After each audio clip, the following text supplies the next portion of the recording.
ज्ञानांजन श्री गुरवे नमः। श्री चैतन्य मनोभीष्टं स्थापितं येन भूतले स्वदामह्यं ददाति स्वपदान्तिकं। वन्देऽहं श्रीगुरु श्रीयुतापदकमलं श्रीगुरुन् वैष्णवांश्च श्रीरूपं साग्रजातं सहगण रघुनाथान्वितं तं सजीवं साद्वैतं सावधूतं परिजनसहितं कृष्णचैतन्यदेवं श्रीराधा कृष्णपादान् सहगण ललिता श्रीविशाखान्वितांश्च। नमो विष्णुपदाय कृष्णपृष्ठाय भूतले श्रीमते भक्तिवेदांत स्वामी निधि नामिने नमस्ते सरस्वती देवे गौरवाणी प्रचारिणे निर्विशेष शून्यवादी पाश्चात्य देशतारिणे वाञ्छाकल्पतरुभ्यश्च कृपा सिन्धुभ्येव च पतितानां पावनेभ्यो वैष्णवेभ्यो नमो नमः। जय श्री कृष्ण चैतन्य प्रभु नित्यानंद श्री अद्वैत गदाधर श्रीवासदि गौरभक्तवृंद। हरे कृष्णा कृष्णा कृष्णा हरे हरे, हरे Ram Ram Ram Hare Hare. Hare Krishna. So welcome everyone once again. And we have been looking at Bhagavad Gita. 10 chapters we have done, and we are going to begin 11th chapter right now. So as usual, we begin with the verse of Yamunacharya, where he summarizes the chapter, and then we will dive into the verses. And as always, we will be looking at the translations and brief explanations as taught by Sripad Ramanujacharya, focusing on those aspects which are different from what we have already studied or we study from Bhagavad Gita as it is of Srila Prabhupada. Yeah, so this is the verse which Yamunacharya uses to describe the 11th chapter. Ekadashe swayatatma sakshatkara avalokanam dattamuktam vidipraptyo bhaktyeko payata tata. So he says the divine eyes required to behold the true nature of Bhagavan are said to be given in the 11th adhyaya. Similarly, bhakti is said to be the only means to know, to behold, and to attain Bhagavan. So this is how he summarizes the 11th chapter. So there are two parts to his summary. First thing he says is that there is divine eyes required to behold the nature of Bhagavan. Okay. So we need to understand how the 11th chapter fits in the sequence of Bhagavad Gita. So let's get the big picture clear. So we know that the first 6 chapters focused on Karma Yoga, right? The first 6 chapters focused on Karma Yoga, with the intention being that Karma Yoga purifies yourself, especially when we are in the lower modes, and it makes us capable to do dhyana. So that is why Karma Yoga ends with 6th chapter, because only one who is perfect in his work and his interaction in the world, doing the Karma Yoga properly, only such a person can actually sit and meditate. So that is where Karma Yoga takes you. And once you start meditating, you realize that, hey, the topmost object of meditation is Bhagavan, Sri Krishna. So then the 7th chapter starts. And the 7th chapter onwards, if you see, Krishna's greatness has been spoken in the 7th chapter, Mahatmyam, Yatatmyam, and his glories are again spoken in the 9th chapter. And in the 10th chapter, Krishna speaks how to see him everywhere, his vibhuti. Okay, how to see Krishna in everything has been discussed in the 10th chapter. So if you see the 7th, 9th, and 10th chapter, there were so many verses about Krishna's vibhuti. So please try to understand, it's not that this whole theme started in the 10th chapter of Bhagavad Gita. Even in the 7th chapter, if you know the verses like Rasoham Apsu Kaunteya, Prabhasmi, Sashishurya Yoho, where Krishna is saying, I'm the taste of water, I'm the light of the sun, in the moon. So these type of verses were there in the 7th chapter also. Even in the 9th chapter, they were there, where Krishna is saying, I'm the herb, Aushada, I'm the Aushada, I'm so many things he says, right, as part of his Mahatmyam. And then 10th chapter, he takes the vibhuti to another level only, where he's talking about every group in the universe and saying how the best of that is him. Okay, and we discussed in detail that how the best of that is him, as in he's the Paramatma, and he's the one who is empowering that entity to behave in that particular fashion or exhibit that type of prowess. So when we look at the lion, when we look at Indra, when we look at Arjuna, we need to understand that it is the Paramatma in the heart of this person who has empowered him or her to do whatever he or she is doing. And thus we see Krishna in everything. Now, see, after hearing so much, it is but obvious that somebody will think. I mean, just think from the perspective of the hearer. Arjuna is hearing all this. So, what will be in Arjuna's mind? Krishna is saying that I'm Indra, I'm the sun, I'm the moon, so he's talking about how he's in everything. Okay. But then when we see from our perspective, when we look at the sun, we don't see Krishna in that, right? Or we don't see that in Krishna. Correct. We look at the sun as a separate planet or whatever. So Arjuna obviously had this desire, which the desire arose in Arjuna, where he wanted to see now everything in Krishna. Okay. So please try to understand. There are two things. One is Krishna is in everything, and everything is in Krishna. So in the 10th chapter, Krishna is speaking about how he is in everything. He is in the sun, he is in Indra, he is in Arjuna, everything. Right? Krishna in everything. But as I said, from our perspective, we don't see these things in Krishna. It seems as if they are all independently existing. So Arjuna wanted to see how everything is in Krishna. Then only it becomes complete, right? Otherwise, there is only one part. Krishna is in everything. But then everything is in Krishna also, you have to see. And this concept already Krishna had spoken in the 6th chapter. Yomam pashyati sarvatra sarvam cha mai pashyati. If you remember 6.30 Bhagavad Gita. Correct? Yomam pashyati sarvatra sarvam cha mai pashyati means to see Krishna in everything and everything in Krishna. The same point, the 10th and 11th chapter Gita. So the end of the 10th chapter, it is very obvious that Arjuna wanted to see everything in Krishna. And that is where this whole chapter fits in. Okay, so that is why there are 3 steps. Now, if you look at that verse, of Yamunacharya, you look at the last word, Vidhi Praptayoho. Vidhi Praptayoho means to know.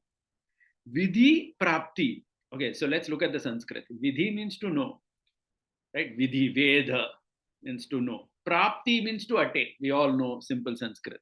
Prapti means to attain Krishna, to attain, right? So Vidhi means to know, Prapti means to attain. But in the middle, there is one word which is not there, and that is given in the bracket. That is called to behold. So one is to know and one is to attain. But between knowing and attaining, there is beholding. Okay. So that is where 11th chapter is coming. 11th chapter is beholding Krishna, to see everything in him. Because 10th chapter was about knowing. Correct. In fact, if you remember the 10th chapter invocation verse of Yamunacharya, he said the same thing. That to 10th chapter purpose, he said, is to understand the glories of Krishna and to understand how he is, influencing every creature in this universe, by which our bhakti towards him will increase. That is how Yamunacharya had spoken about the purpose of 10th chapter, and that was perfect. And 12th chapter is going to speak about how to attain Bhagavan, which is Bhakti Yoga. Right? We all know what is the 12th chapter Bhagavad Gita, that is Bhakti Yoga. So knowing has been spoken in the 10th chapter, attaining has been spoken in the 12th chapter. So in the middle, there is this thing called as beholding. That means to actually behold Krishna. Then only you attain him. So you know, you behold, and then you attain. So that is the sequence he is giving here, which is the sequence of the 10th, 11th, and 12th chapters. And along with the 10th, you can add the previous chapters also, 7, 8, 9, because that was all about knowing only. Correct? So if you remember, 7th chapter only began with Krishna saying that, hear about me, Tachrunu. So there 7th chapter started. And till 10th chapter, all that theme was also only going on. Understanding Krishna's glories, his greatness, his vibhutis, and everything. Correct? So now the beholding aspect is going to be. Correct? Another very interesting thing Ramanuja says is that the commentary, he says, if when we hear this, that Krishna showed the universal form to Arjuna, in our mind, generally we think that, or sometimes in TV series also, we may see that Arjuna and Krishna are talking, and Arjuna is asking Krishna, show me the universal form. And the Krishna who is in the chariot, he gets down and he only assumes the universal form. Correct? So generally we think like that. But Ramanuja says no. He says that our Krishna was sitting in the chariot only. Mhm. The whole universe is actually Krishnamayi. Everything is in Krishna. But normally you are not allowed to perceive that. So all the sitting Krishna on the chariot of Arjuna, what he does is he gives that divine vision to Arjuna, where he suddenly starts seeing the entire universe in Krishna. Right? He sees that actually everything is in Krishna only. Indra is in Krishna, the Chandra, the Surya, everything. Okay. So basically what's happening here is there is Krishna on the chariot and there is this Krishna also. But then Arjuna's focus is on this Vishwarup. Okay, not on the Krishna in the chariot. So that's how he basically says. Anyway, these are commentary parts. As we go into the verses, we will discuss, because towards the end, those verses also come, where Arjuna is asking him to show the two-armed form and all that. So let's see that commentary. Very interesting commentary, actually, this entire chapter. Okay. So the thing is, so as I said, there are two aspects to this chapter, as Yamunacharya is saying here. First is the divine eyes, which is needed to see the Vishwarupa. And second is to understand that bhakti is the only way you can know, you can behold, and finally you can attain Bhagavan. Nothing else is possible. Okay, so Karma Yoga can take you till that point, till the point where you are eligible now to sit and do dhyana. But beyond that, Karma Yoga cannot take you. Karma Yoga stops over there. You need bhakti in order to know, behold, and attain Bhagavan. So this is like the invocation.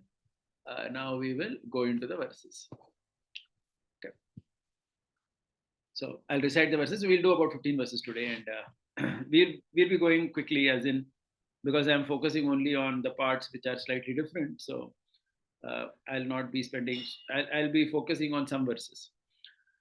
Arjuna Vacha Madanugrahaya Paramam Guhyamadhyatma Samyitam Yatvayoktam Vachastena Mohoyam Vigato Mama. Arjuna says, out of compassion for me who suffers from the delusion that the body is the self, the supreme secret about the Jivatman was taught by you.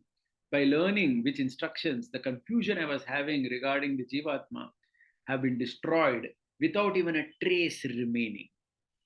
So Ramanuja says that this verse, Arjuna is expressing gratitude. So he says that gratitude for what he has learned in the past. And specifically, Ramanuja says that Arjuna is expressing gratitude for what he learned in the first 6 chapters of Bhagavad Gita. Why he says that? Because in this verse he's saying, right, about Adhyatma Samyitam and Mohoyam Moha, Mama Ayam Moha. So Moha, all this was clarified in the first 6 chapters only. Okay, and Mad Anugrahaya, where the compassion was really shown in the 2nd chapter when Krishna started speaking. So he says, so the moha was gone in the first 6 chapters only. After 6 chapters, Arjuna did not have any moha now. So that is why Ramanuja says that this is a gratitude verse Arjuna is saying for the first 6 chapters of Bhagavad Gita that he learned. Okay. Another thing is Vigata means, very interesting translation. Vigata means the moha has been destroyed without a trace remaining. If you see the translation, completely destroyed. So he gives an example. He says, just like, suppose you have a cloth, and in a cloth bag, you have some food items. And sometimes the food item is rotten. Sometimes we see, right, in a cloth bag, somebody packs some food and goes some yatra or something, and then the food rots. And then there is the smell in the cloth. And sometimes if you throw the food also, the cloth will still keep smelling because that rotten food was there in that cloth bag for a long time. But then when you wash it and then you dry it in the sun, then completely that smell is gone. So that's what he means by Vigata. So that means it is destroyed without a trace remaining. That means there is no moha right now. Okay, so all that moha is already gone at the end of first 6 chapters only. So he's expressing gratitude for that. So that is the summary of the first verse. Let's go ahead. The second verse of the 11th chapter. Bhavapyayo hi bhutanam shruto vistarasho mayam tvatta kamalapatraksha mahatmyam api chavyayam. So, translation: Hey Krishna, whose eyes resemble the petals of the pink lotus flower, I have learned from your instructions in full detail that you're the cause for origination and dissolution of the entire universe. I have also learned in detail of your immutable and eternal glory. So, this Ramanuja says is the summary of the 7th chapter to 10th chapter Bhagavad Gita. Why? Because from the 7th chapter onwards, Krishna is speaking Mahatmyam, and which continued till the 10th chapter, right? And in this verse, what is Arjuna saying? He's saying that I heard about your origin, dissolution. So all that is there from the 7th chapter, if you remember, right? My 7th chapter about the Apara Prakriti, Para Prakriti, and then later in the 9th chapter about the dissolution and Bhutva Bhutva Praliyate, all those verses. And then Avyayam Mahatmyam, the immutable and eternal glory, which is nothing but the Vibhuti of Krishna, which came up in the 10th chapter Bhagavad Gita. So basically, in the 7th, 8th, 9th, 10th chapter, all this has been covered. And then he says, why is Arjuna calling Krishna as Kamalapatraksha? Generally, you will see this in the Bhagavad Gita, whenever any name has been given to Krishna or Arjuna also, it is in a particular context. So it's not that any time any name has been put in. So here, Kamalapatraksha, we know Kamalapatraksha means the lotus flower, eyes resembling the lotus flower. But specifically, why here this name is used for Krishna? So he says in the Upanishads, when creation and dissolution, when the Lord is described as the one who creates and dissolves the universe, etc., there are verses which says like Tasya Kapyasam Pundarika Eva Akshini. These are Upanishadic verses where the universal creation, maintenance, destruction has been spoken about. So, right, so this thing has been spoken in the Upanishads. And Tasya Kapyasam Pundarike Vakshini, we know this very famous verse. It basically is referring to the Lord's eyes as Lord as someone who has having the eyes of a lotus flower. Hence, that name of Krishna is used in this verse.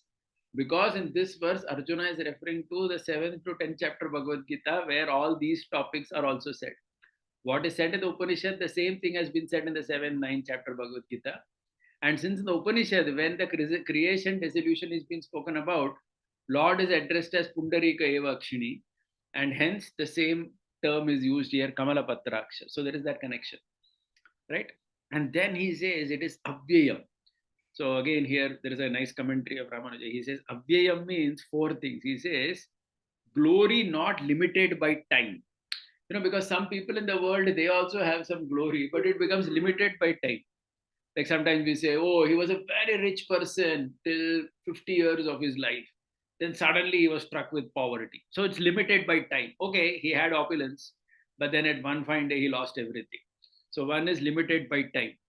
And then another is Avyayam means limited by aspects. That means somebody is very, is having lot of opulence of wealth, but may not be very intelligent. So in one aspect, he may have opulence, but in another, he may not. So limited to certain aspects. Third is in qualities being uncountable. That is also Avyayam. That means uncountable qualities. And in each quality, having unquantifiable amount of that quality. That means compassion. Okay, how much compassion the Lord has, if you ask, again, there is no count only of that. So all these 4 things are part of Avyayam. So Avyayam is such a, is described so wonderfully. Correct. So in this way, Arjuna is expressing gratitude for the 7th to the 10th chapter, which he heard. Then Arjuna moves ahead and he starts requesting Krishna. Look at the 3rd verse. Evametad yatatya Tvatmanam Parameshwara Drishtumichami Te Rupam Aishwaryam Purushottama. Hey Krishna, the Supreme Lord of all, with none to rule over you. Whatever you have described about yourself, I have concluded that all of this are fully true. See, he's telling Krishna that this he had already said once before. I accept everything that you say. 10th chapter also he had said that. But again he's saying, hey Purushottama, the Supreme Person, I desire to see your supreme divine form. Correct? Avyayam. I desire to see that form of yours. So which form? So he's going to tell, but we all know, because till now Krishna was saying that I am there in everything. Okay, so Krishna is there in everything, but now we want to see everything in Krishna only directly. So I want to see the form he's requesting. That's what knowledge, then darshana, and then finally you attain. Okay, so three things. So even for us, right, we have knowledge of Krishna, then there is darshan. We come to temple, right? We have to take darshan of the Lord. And then only we attain bhakti. So of course, bhakti is needed even before getting the initial knowledge, but that is starting bhakti. But then we have to come and see the deity form of the Lord. That is why coming to the temple becomes important, because that is darshana. So here Arjuna is having the luxury of having all kinds of darshana. We have only one type of darshana, Archa Vigraha. But Arjuna is having all types of darshan because he has that facility. So he's requesting. Let's go ahead. Not much to say here. Commentary is very similar to what Prabhupada writes. I'm not elaborating that. Fourth was Manyase yedi tachakyam maya drashtumiti prabho yogeshwara tato me tvam darshayam atmam avyayam. Hey Prabhu, Supreme Lord, O treasure house of innumerable auspicious qualities, if it is your will that I, whose ability is limited in perception of certain entities only, may be permitted and eligible to see that divine form of yours radiating sovereignty, then I pray that you reveal about yourself in entirety without holding back any aspect to me. Okay, so now he's making it clear what he wants to see. Right? He wants to see, saying, first of all, he's saying, if it is your will, because he knows that Krishna is capable of showing the form, but Krishna has to agree to show, right? It's his free will, it's his desire. Then he says, I want to see that form radiating sovereignty, drashtum shakyamiti, okay, in entirety without holding back anything to me, right? So here he says that this is what I want to see, he says. And whenever this word Yogeshwara, yoga is used, there's a very interesting translation of yoga that he says. In fact, here also Yogeshwara comes. Yoga means, we all know one meaning of the word is to unite, correct? Yoga means we say to unite. So Yoga Ishvara means he says that Lord who is having innumerable qualities and Vibhuti Bhut. Okay, that means there is not just qualities and Vibhutis are both there in him. And such that Lord who is the master of all amazing qualities as well as amazing opulences, Vibhuti, he's called as Yogeshwara. That's the translation he gives for Yogeshwara. To elaborate it, what it means is Arjuna wants to see the form of Krishna where even the qualities of Krishna can be seen. Generally, in any form, we may not imagine, for example, Krishna's quality of compassion. We generally fail to understand how compassion can be seen in a form. But that's what you're going to see in the 11th chapter. Krishna's eyes are going to reveal his compassion. So in this way, all the qualities of Krishna also, Krishna has said right before how he is the master of not only all vibhutis, but also qualities, auspicious qualities. All that has already come in the 7th, 9th, 10th, 10th chapter. So Arjuna wants to see not only the vibhutis, but also the qualities. And that is covered in his translation, commentary of the word Yogeshwara. He says it is a combination of amazing qualities and vibhutis, both. And Arjuna wants to see that form where all the qualities and vibhutis, everything is exhibited. Right, so he's asking that. Now let's see Krishna's response. The fifth verse. Shri Bhagavan Uvacha Pashyame Partha Rupani Shatashota Sahasrashah Nana Vidani Divyani Nana Varna Kritani Cha. Sri Krishna replies, Hey Arjuna, behold my divine supernatural forms in their hundreds and thousands, which are varied and different in terms of dresses, ornaments, weapons, and of different hues, like different color in each yuga, and in different incarnations and different shapes, form of gods, human beings, animals, etc. Okay, so this is the translation here. It's a beautiful translation because I like many aspects of it. Like, for example, he says Nana Varna. So Varna, he translates as different color in every yuga. And we have also studied in certain other Prabhupada commentaries about how the Lord in every yuga he has a different color, right? golden color in Satya Yuga, like that, right? Blackish color, Treta Yuga, the red color, and then finally Kali Yuga is golden color. So he's saying that Nana Varna, Varna means color, and the translation he gives us because in every Yuga you come in different colors.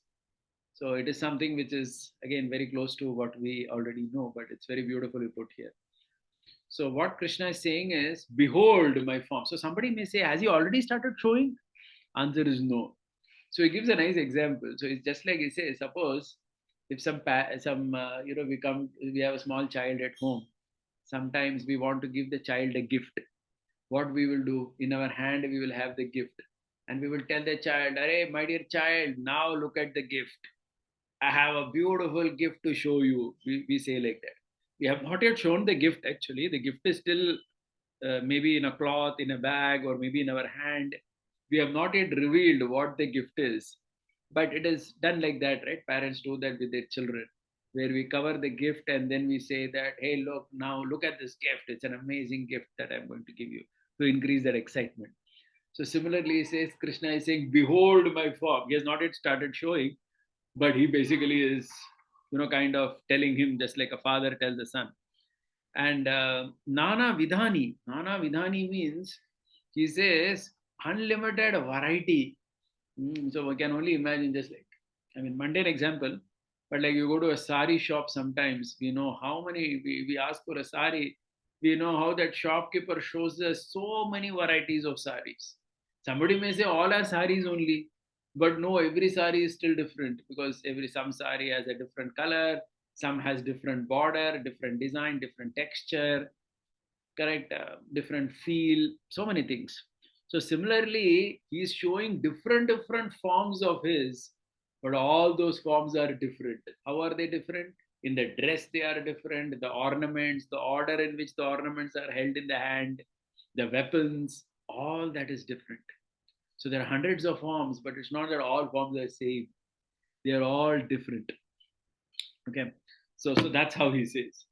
And again, this is very amazing. If you see our Indian Bharatiya temples, all our traditional temples across India, if you go to any temple, the Lord is different over there, right? Lord in Jagannath Puri, the Lord at Puri, at Udupi, at Guruvayur. If you go to south, there are so many Divya Desam, Sri Rangam, Tirupati. Somewhere he's standing, somewhere he's sleeping, somewhere he's sitting, somewhere he has four hands, somewhere he has two hands, somewhere he has the face of a child, somewhere he has the face of Vishnu, somewhere Lakshmi Devi is there, sometimes he's standing with all his ornaments, somewhere. So every place, somewhere he's standing with his brother and sister. So if you see our traditional Krishna temples also all over India, each of them are Nana Vidhani. They are completely, no two of them are generally same. If you see even in the Sri Vaishnava Sampradaya, the 108 Divya Desams, of course 106 are there in the world. Again, every Divya Desam is different. The way the Lord is standing, the way his mood is, everything is different. So that's the variety. Correct? So he's saying here, he's telling Arjuna that look at all this, Nana Vidhani, so many different types of weapons, ornaments, everything, and different colors and yugas and different shapes. Some gods, some human beings, and all that. Right? So he's increasing that excitement, and it is all Divyani. Nothing is in the lower modes, right? And then let's go ahead now. Sixth verse. Pashyadityan vasun rudran ashvino marudastata bahunya drishtapurvani pasyascharyaani bharata. Hey Arjuna, scan of the Bharata dynasty. Behold in my form the 12 Adityas, the 8 Vasus, the 11 Rudras, the 2 Ashwini Kumaras, the 49 Maruts. You can also see many incredible wonders which are neither seen nor heard before in the worlds and in the Shastras. Okay, so basically, what we understand is this form that Krishna shows Arjuna is considered a very special form. It cannot be equated to any other form that we may see in any of the scriptures for many reasons. We will see that as we go ahead. Because as I said, first thing, not only the vibhutis are going to be seen, but even qualities are going to be seen. Past, present, future is going to be seen. Can you imagine all this? So everything is going to be seen in this. Okay, so first thing he's saying is all the devatas, So the 33 main devatas are listed here: 12 Adityas, 8 Vasus, 11 Rudras, and 2 Ashwini Kumaras. This is 33.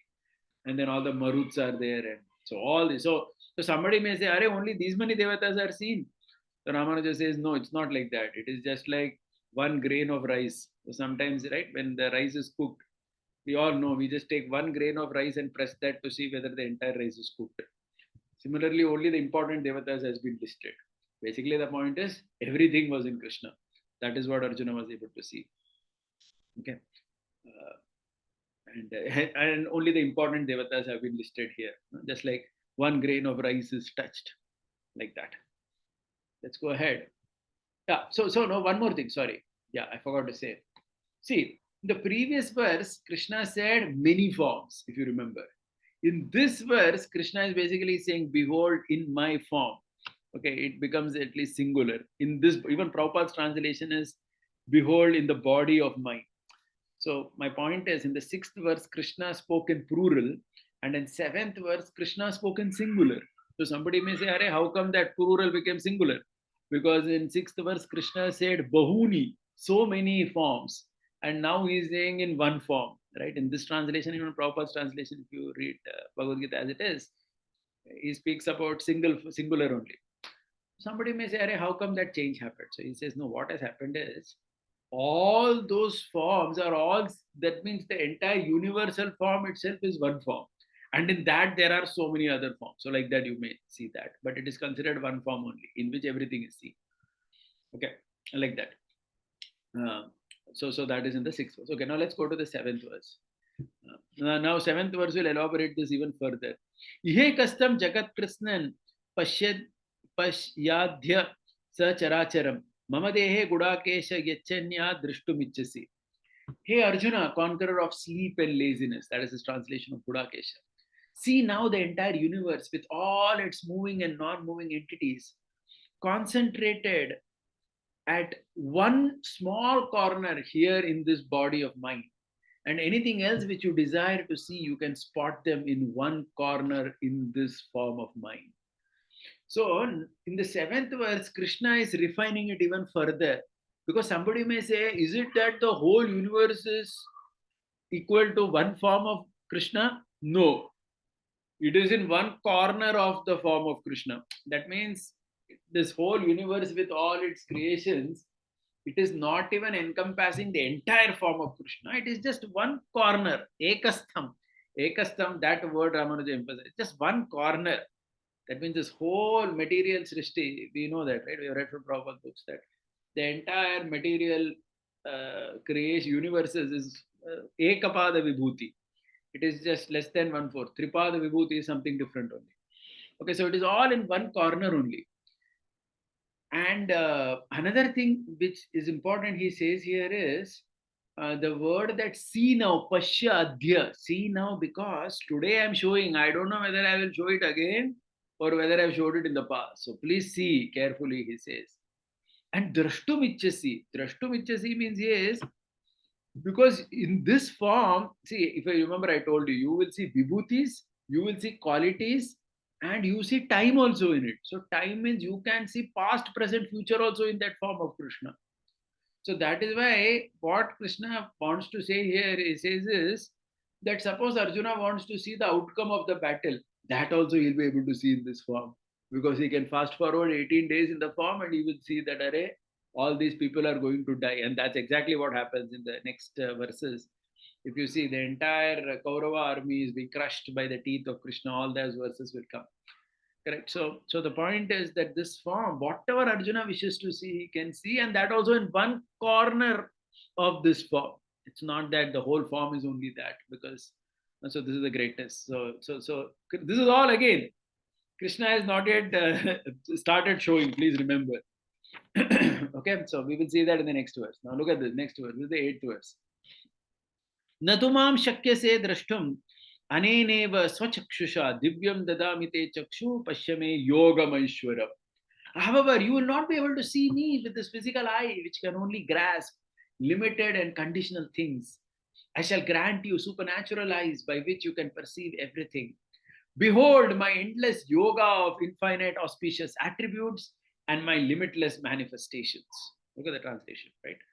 So he says that, so that's the proof. Till now, Krishna is saying, see, but Arjuna is not seeing anything because he has not yet got the divine chakshu only. Now, how can he see?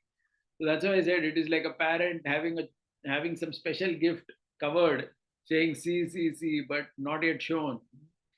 So Krishna is saying that you will not be able to see me with this physical eyes. You cannot see this form with these eyes of yours. You will have to see, you will need these supernatural eyes. Okay. And then what he does, he says that because why? So Ramanuja says, see, because you cannot see knowledge with your eyes, right? So Ramanuja says that, see, with our these physical eyes, we can see only form. Can we see knowledge? Can we see compassion with these eyes? We cannot see. Our eyes cannot see compassion. Our eyes cannot see qualities. Our eyes can only see form. Our eyes, can they see time? No, our eyes can see only what is currently physically visible to us. We cannot see past and future with these eyes. But Arjuna had to see all that, right? So with these eyes, he cannot see all that. So that is why, so Yoga Maishwaram. So again, Yoga Maishwaram, this translation I already said earlier. Guna and Vibhuti both are part of it. Yoga means the combination. What is combined? All the gunas and the vibhutis. All this is combined. And this is the Aishwarya that Krishna is talking. Now onwards, what is going to happen is everybody stops speaking. Because please understand, Krishna has stopped speaking now. Because there's nothing to speak. Arjuna has also nothing to speak immediately. The form has to be seen first, right? So that is why who will start speaking now? Sanjay will start speaking to Dhritarashtra. Because now Krishna has given that eyes and Arjuna has started seeing the Vishwarupa. And when Arjuna started seeing the Vishwarupa, obviously, then they both are not talking, at least for some time. He's just having darshan. Okay, when you're having darshan in the temple, also we don't talk at that time. We're just amazed by the beauty of the Lord, right? So, so nothing, no conversation is happening. So now Sanjay starts speaking. Let's see what Sanjay says. Sanjay uvacha eva muktva tato rajan mahayogeshwaro harihi darshayamasa partaya param rupam aishwaram. Sanjay says, hey King Dhritarashtra, the Lord of supremely wonderful attributes, Bhagavan Sri Krishna, having thus spoken to Arjuna after granting the supernatural eyes to Arjuna, revealed to Arjuna, the son of Kunti, his supremely divine grand form. Okay. So Yoga Maishwaram, the union of Kalyana Guna and Vibhuti, controllership, everything has come together now. And Maha means this is amazing, something never seen before. And that is what now Arjuna is seeing. Now, Arjuna is just seeing, he's not saying anything. But now, who is going to describe what is being seen? Sanjay is going to describe. So, we'll see in this chapter, a lot of verses are spoken by Sanjay because these are all descriptions of the universal form. So, let's go ahead. Verse number 10. Aneka nayanam, anekadbhuta darshanam, aneka divyabaranam, divyanekodhyata yudham. The supremely majestic form is resplendent, most beautiful and shining. And the form is not limited by time and space. See, that's the point. Anantam. You can see time and space in it. Possessing faces in all directions. The form has many faces and eyes. Aneka Vaktaraнаянam. It is extremely wonderful to look at, and there cannot be a greater wonder than these. Okay, so this is the 10th verse, which describes how the form has such beautiful, resplendent form. Divya Abharanam. Abharanam means we know, right? Abharanam means various ornaments. Okay, so here Ramanuja he quotes one very nice verse actually. He says, why is it that the Lord is wearing ornaments? So he says the Lord is wearing ornaments so that his beauty can be hidden. Okay, so there is a verse in the Ramayana. It's a beautiful verse. When Ram and Lakshman come to Pampa Sarovar and Hanuman meets them for the first time, Hanuman, when he looks at the beauty of Ram, the shoulders of Lord Ram, which are very beautiful to look at, Hanuman says, oh my God, these shoulders are so beautiful, they should be covered by ornaments to hide the beauty. Okay, so that is how Hanuman describes. Look at this verse. This is a verse from Ramayana. Ayatascha suvritascha bahava parikopama sarvabhushanam cha bhusharha cha kim artham vibhushitaha. So the verse from Valmiki Ramayana where Hanuman is saying that the Lord's arms are so beautiful. Why are they just uncovered like this? It should have some ornaments covering it, na? So that that beauty is covered. So the ornaments become like a protection, like a like a covering to the beauty. Something which is beautiful. It's kept enclosed in something like if you see if you go to a shop to buy some golden necklace, you will see that it is in a very beautiful case. It's not that they will just give the golden necklace in some polythene bag or some paper. Like sometimes you buy some kothmir or something, then they take newspaper and they put the vegetable in it and they just cover it and give it to you. But you will not see gold like that. They're just taking some old sakal newspaper, putting it and just covering and giving it to you. You will see that it has a very beautiful cover. So similarly, Hanuman is saying that the ornaments are becoming like the Lord's form only is too beautiful, and to cover that, to give a privacy to that beauty, so that किसी की नजर न लगे उसके ऊपर, the Lord must have some ornament. So like that he describes. It's a very beautiful verse actually. And Ramanuja, he lists various important ornaments that the Lord wears. Kirita Mukutam, Chudam, Avatsma, Makarakuntala, Graivyeya Hara Keyura Kataka, Mukta Dhama, Udara Bandhana, Nupuradi. So these are all like if you take darshan in our temple also, you will see that the Lord has all these things. Kiritam, there's something that here, Kiritam. Mukutam means, on top of the crown. Chudamani is kept here.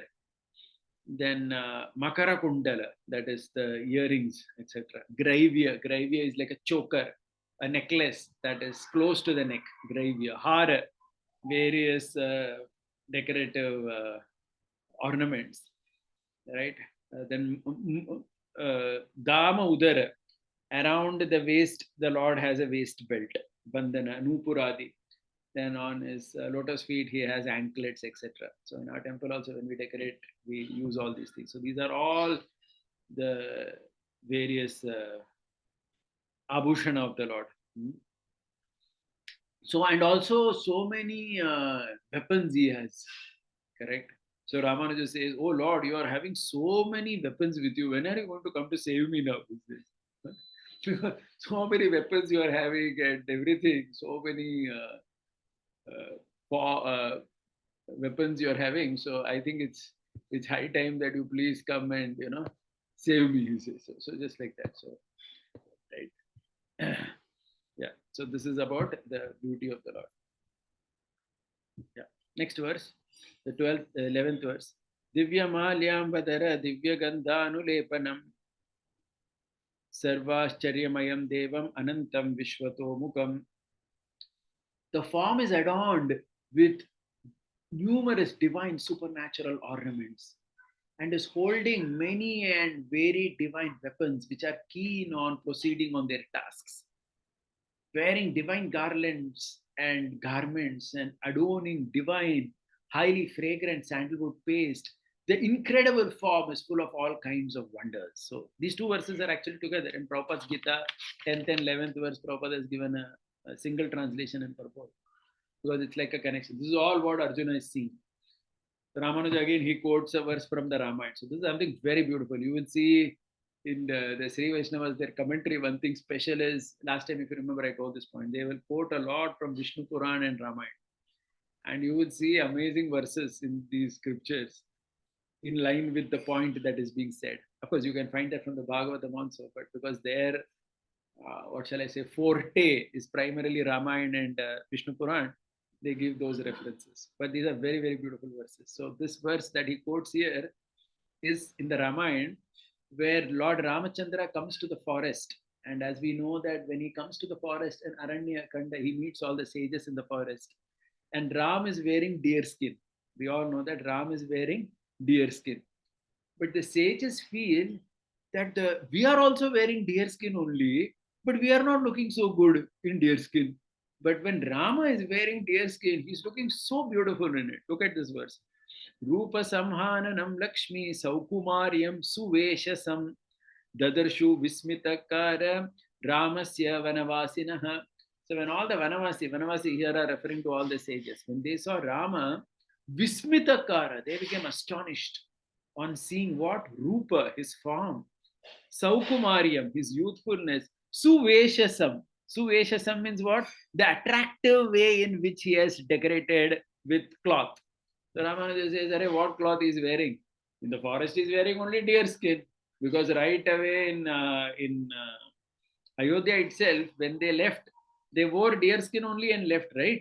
So it's not that he was wearing three-piece suit or some other cotton dhoti or something. He's just wearing deer skin only. But the point is, the sages, when they saw Rama in deer skin, they felt that, Array, in deer skin also you can look so great. You know, we never knew this. It's something astounding for us. So that's what is again right in this verse also. The Lord is looking very, very attractive in whatever he is wearing. So the scriptures, the Upanishad, the Purusha Sukta, etc., they speak about it. Neelato yada madhyastha vidyulleke vabhasvata.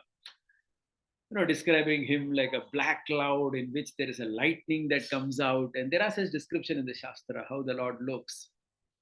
So that form is considered very, very beautiful. And that's exactly what happens in our temple worship also, right? It's all about decorating the Lord's form in such a way that when people come to see the form of the Lord, they must be astonished. Right? I personally remember some months back I had, I was in actually Tirupati, and somehow we got a very close darshan of Balaji. I'd gone with my son, so we got a very close darshan. Literally, we could go close to the altar. And that day, somehow the Lord was wearing full gold ornaments. Balaji, Krishna, full gold from top to down. Even now, when of course, we stood there for maybe 2 minutes or something, but that form of the Lord with so many ornaments and garlands and in such opulence. Tirupati Balaji, we have to see him only when he is very opulent. Because I realize this that on Fridays they do an abhishekam for him.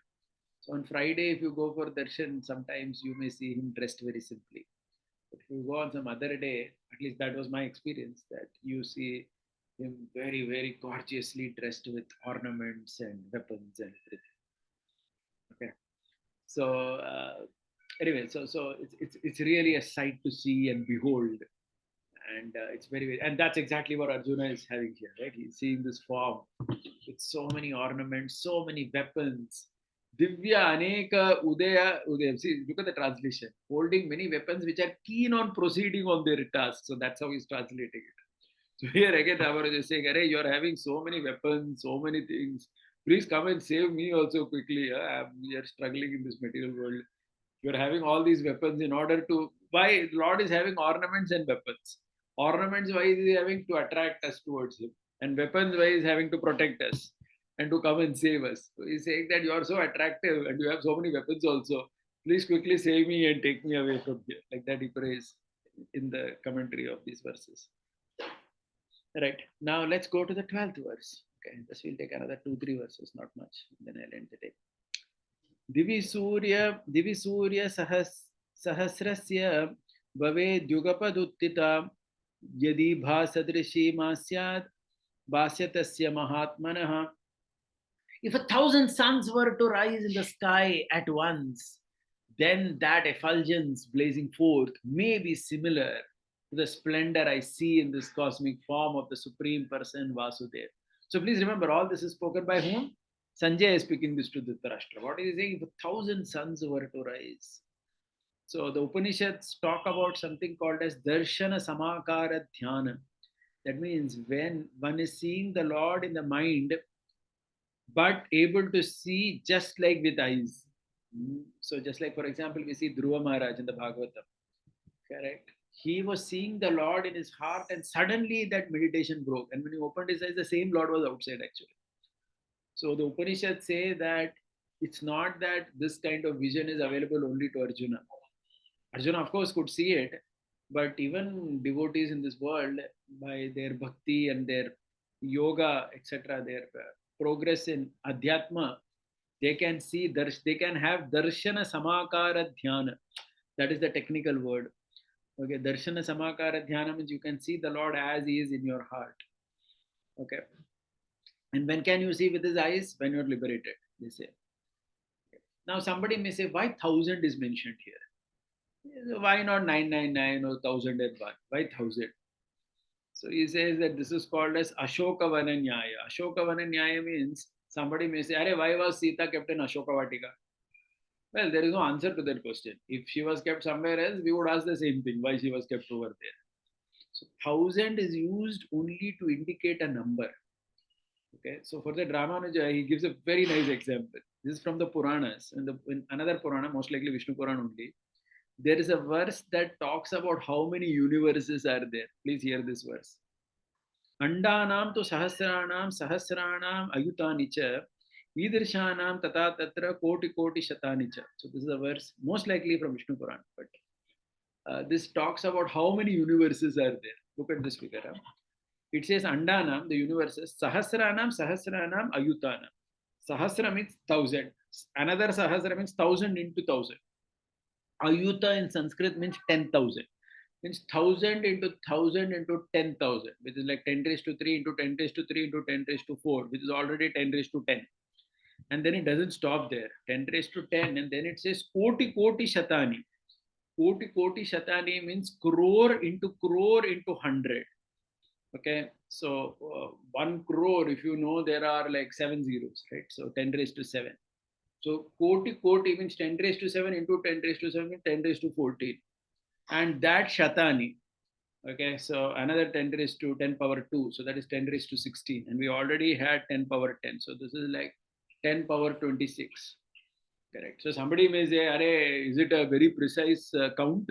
It has the Puranas counted the number of universes?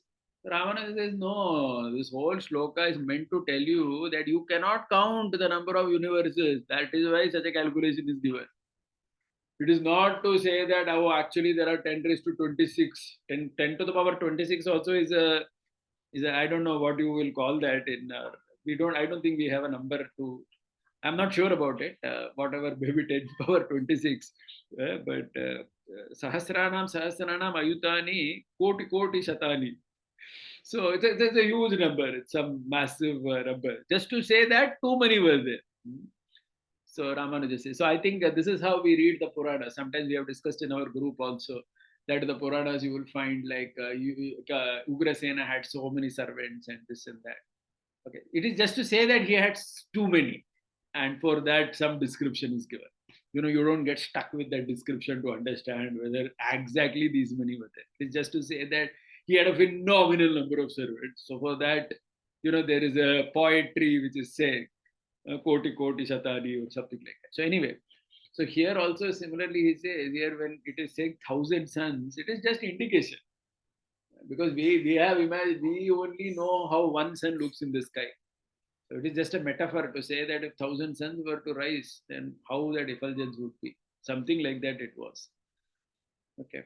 So Ramanuja quotes from the Purusha Sukta also. Sahasra Shirisha Purushaha Sahasraksha Sahasrapat. Then Sahasra is 1,000 faces. Sahasraksha, 1,000 eyes.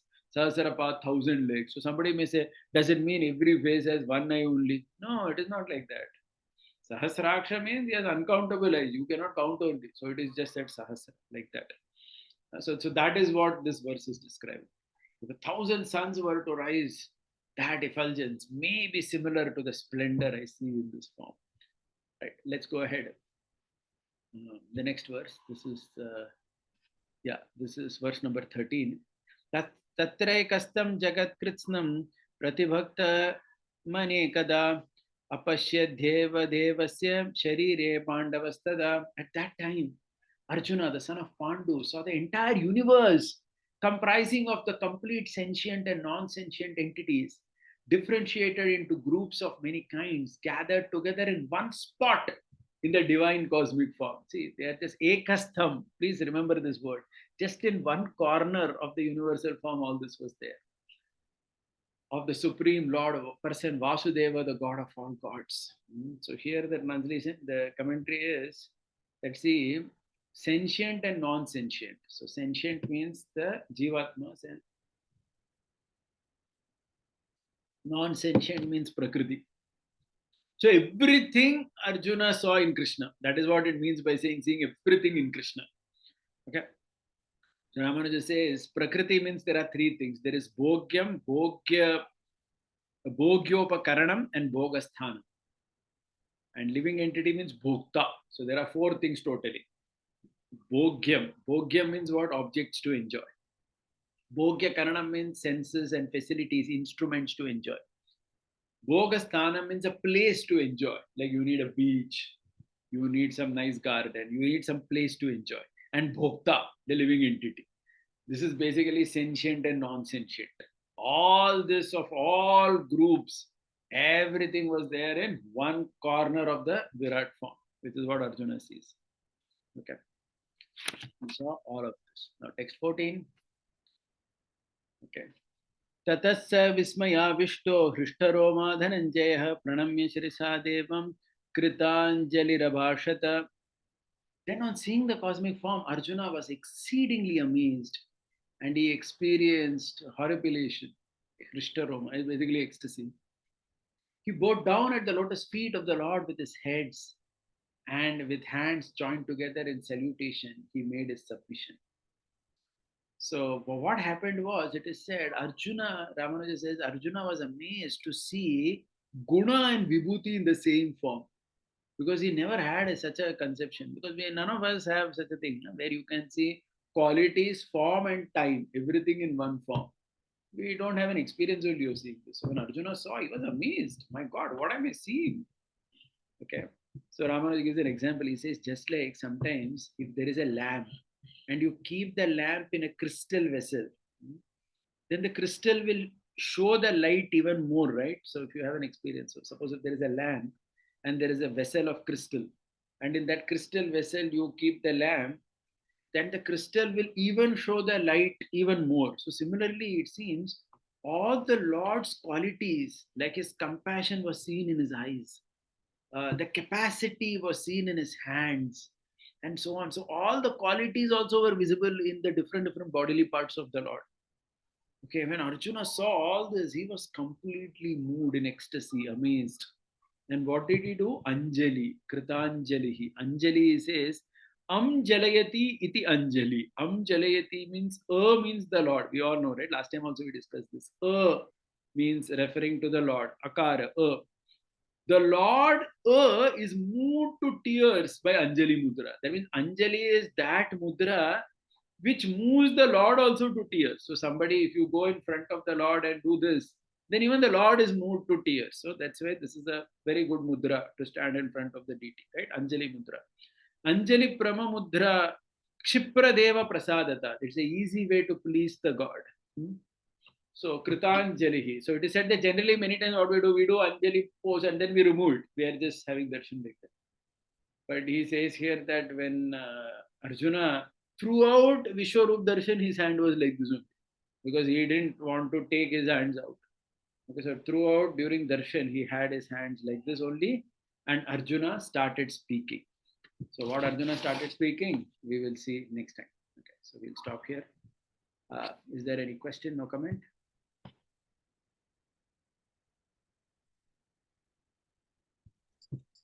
Yes, Prabhuji, I was having one question. Please.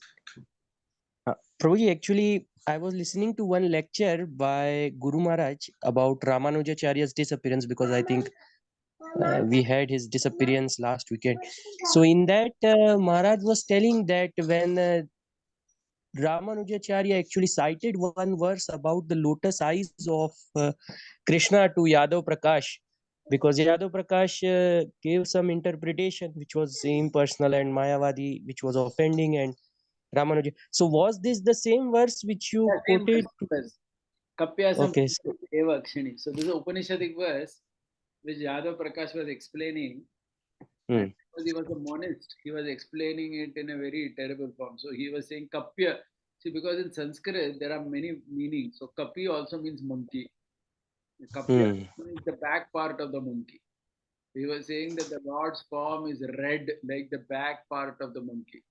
And it is a Ramanuja massaging his head, his guru's head, and it felt so bad on hearing such a terrible explanation. There were hot tears that started flowing from his eyes and that fell on Yadav Prakash. And he was also shocked. What has happened to this boy? So this explanation. It is about the lotus. which is drawing from the water and sun, the sun and the water, that type of meaning. Yeah. So he was quoting from the Bhagavad Gita verse, or it was from some Upanishad? It was Upanishad. This is an Upanishadic verse. So I forgot the name of the Upanishad. I had heard this. It's an Upanishad Okay. word that describes the Lord when it talks about creation and dissolution. Okay. Yeah, my wife is here. She just told me that it's Chandogya Upanishad. So it's Chandogya Upanishad. Okay, thank you. And one more question, actually, I was having, you were mentioning about this Ashok Vatika, because I am also reading currently Ramayana, and one question one devotee asked me was this Lanka, which we say of Ravan, it is Sri Lanka only on earthly terms, or it is some other Lanka? This question he asked me, so I don't know answer to this. So it is out of question topic, but just wanted to ask. It need not be this Lanka. See, geography has changed a lot over time. Because one thing, Yeah. Ramayana says that the distance Hanuman jumped is 800 miles, 100 units. Yeah. The current Lanka is 34 miles from India. Yes.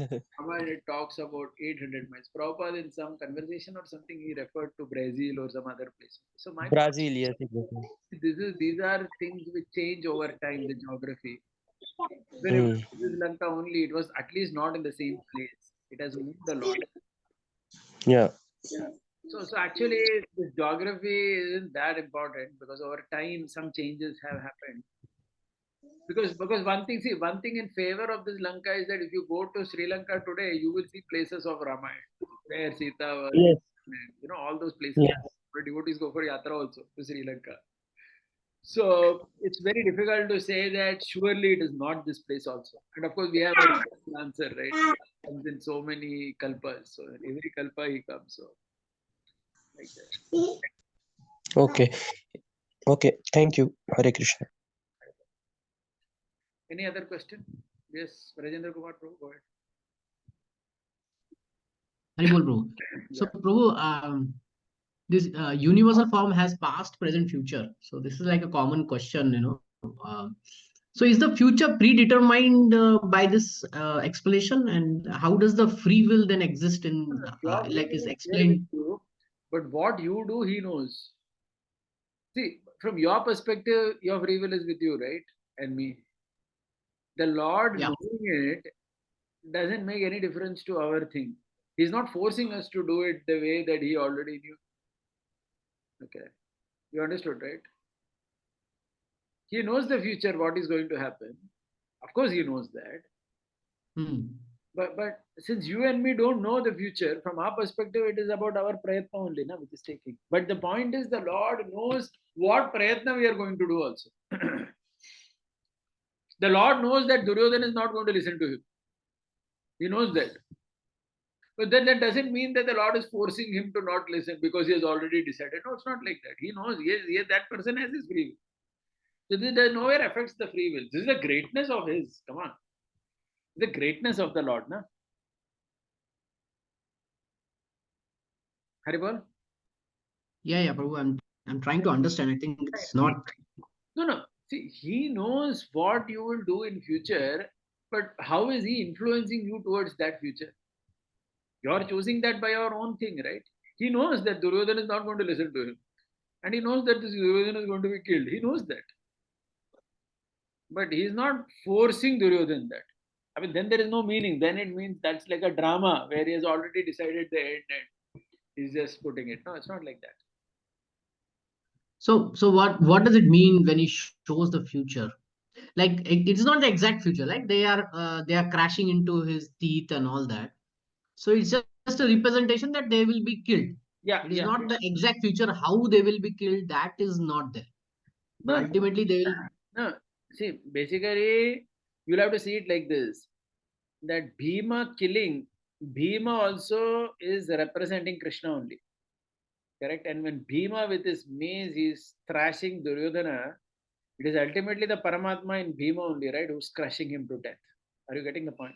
See, that is 10th chapter Bhagavad Gita. What is 10th chapter Bhagavad Gita? Anybody who's showing any power, that power is able to show because of the Paramatma in his heart. So Bhima and Arjuna, they are showing all the prowess in the battlefield of Kurukshetra, all due to the Lord present in their heart as Paramatma. I would say that as per what my understanding of the Gita is, Arjuna could see anything he wanted. Now, what he saw is a different thing, but he could see everything. Future means he could actually see what's going to happen. If he wanted to, that's what Ramanuja says in his commentary on that verse, that if Arjuna wanted to see exactly what will happen to somebody in 10 days from now, he could see that in the form. Actually, we need not be so surprised by it. This is not such a big thing. Seeing the future, this is considered a yogic siddhi. Even yogis have that power, it is said. Like even great sages have the power to see bhavishya. I mean, if we are surprised that a Lord has it, I think you understood, na? It's considered a very minute power. Even yogis have this power of bhavishyavani, see the future. Nobody's changing your desire to attain a goal. Just that is their power, their ability to move ahead in time and see that. Maybe just a follow-up question for this. Does it mean that majority of people don't use free will in the sense they're already controlled by their past karma, baggage, whatever is allotted for this life? Is it that majority of the people? There may be No, some they may use their free will, but the point is the Lord knows how you are going to use the free will. See, that is Lord the knows, power, Lord knows, but in general, the concept. as a concept, you may say that. See, that is a different concept where we say that most people they act in karma predictably. That means there is this whole concept, karma in sattva-guna, rajoguna, tamoguna. In tamoguna, it is said following your karma predictably is called tamoguna response. Complicating your karma by meddling with it is rajoguna, and reforming yourself and setting karma right is sattva-guna response. Bhanu Maharaj is like this. So, yeah, nice. So this is all by your free will. But the Lord is not interfering that. He just knows what you're going to do where. But he has not dictated you must do it like that. But he knows it. So that is his power. Yeah. That disturbance. As far as I am concerned, I don't know what I am going to do in future. So I have to work towards it. That's it. I mean, actually, if you go back to that whole argument, we know this, right? The Lord knows when we will come back to Godhead. Okay, so what? I mean, I don't know when I'm going to go. So as far as I'm concerned, I have to work. I have to do sadhana. If I say that I'm going to sleep and I'm going to not chant or do any bhakti, then that is what the Lord also knows. That we are not going to go only, for several billions of births. Okay, but if we are going to go in the next life, He knows that. Then as far as you and I are concerned, we don't know. We have to do sadhana bhakti, have to work. The same argument can be applied in that context also. The Lord knows when we will come back to Him. But that doesn't change anything for you and me.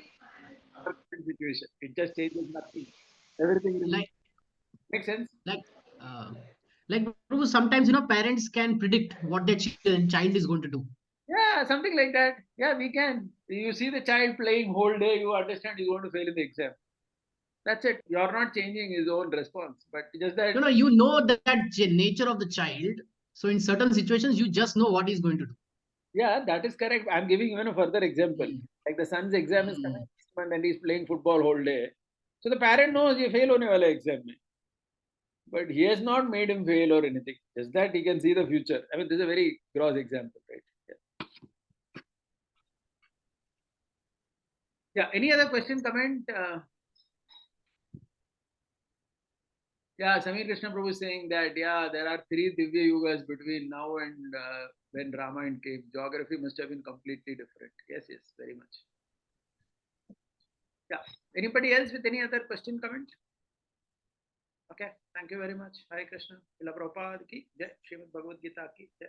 Hindi.